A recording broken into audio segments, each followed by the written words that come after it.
Hey Kathy, this is Nick with Medium Plus. I am excited to present your first Vine Archive video preview of your wines here. We have a really delightful 3-pack of bottles to share for you for this quarter. And these are from all different regions. We have French, California, and Tuscan Italian wine here. Starting with the French, this is a delightful vintage champagne from grower Roger Coulon. And this is a pretty special style of champagne. It's a vintage Blanc de Noirs. And we see this term millésime. That means all of the grapes in the bottle, in the wine, are from that single year, 2014, which it turns out has been a very successful vintage in the Champagne region. And there's lots of cool little codes that we can find here. This one here, Vrigny, that's the reference of the village where the grapes are harvested. There is a tiny code here in the bottom right corner, RM, that stands for Récoltant Manipulant. That means that this winery grew the grapes and made the wine all the way through. So they're a grower-producer, as opposed to a larger house, let's say like a Paul Roger or Taittinger, where they might purchase the fruit from a small grower and then make the wine. This company does the whole thing. So very neat project here, Blanc de Noirs. It is a white wine made from black grapes. So in this case, an even split of Pinot Noir and Meunier are the two grape varieties.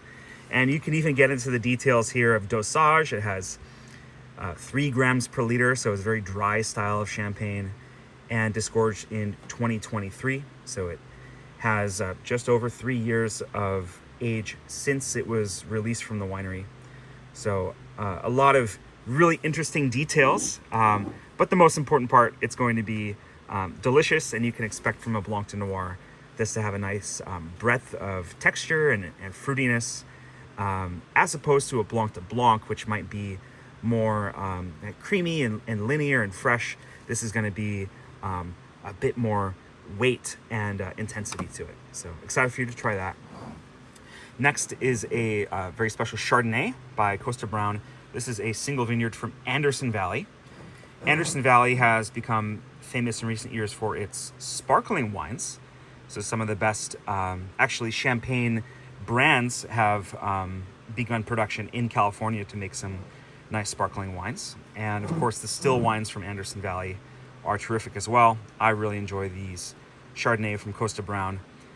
It's got just the perfect amount of bottle age, so no need to hold this for any extended period of time. It could age, but I think it's in a great drinking window now, and you can expect it to be bold, creamy, round, with a little bit of a lighter touch compared to some of the really heavy Russian River Valley or Napa Valley Chardonnay. It has a nice kind of bright freshness to it. And our third one is a red wine from the Tuscany region of central Italy. If you're familiar with, let's say, Florence or Siena, this is just around the corner.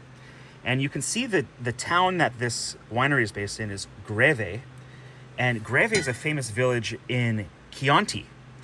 But Chianti hasn't always carried the highest familiarity of quality. There's, over the years, been a lot of lower-end Chianti come out. So this brand, Fontodi, they wanted to stand apart from the Chianti name.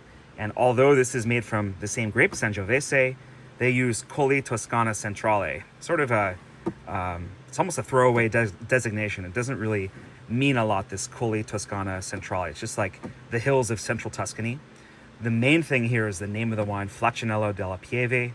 This is a label that has been made for decades now, and is one of the most famous examples of Sangiovese from Tuscany. This could stand to age for, another 10 or 20 years if you'd like, but in its youth, it's really accessible. A lot of tart red fruits, dried herbs, earthiness, so a lot to explore with this wine and the other two, and I look forward to any notes you have as you taste these. Cheers.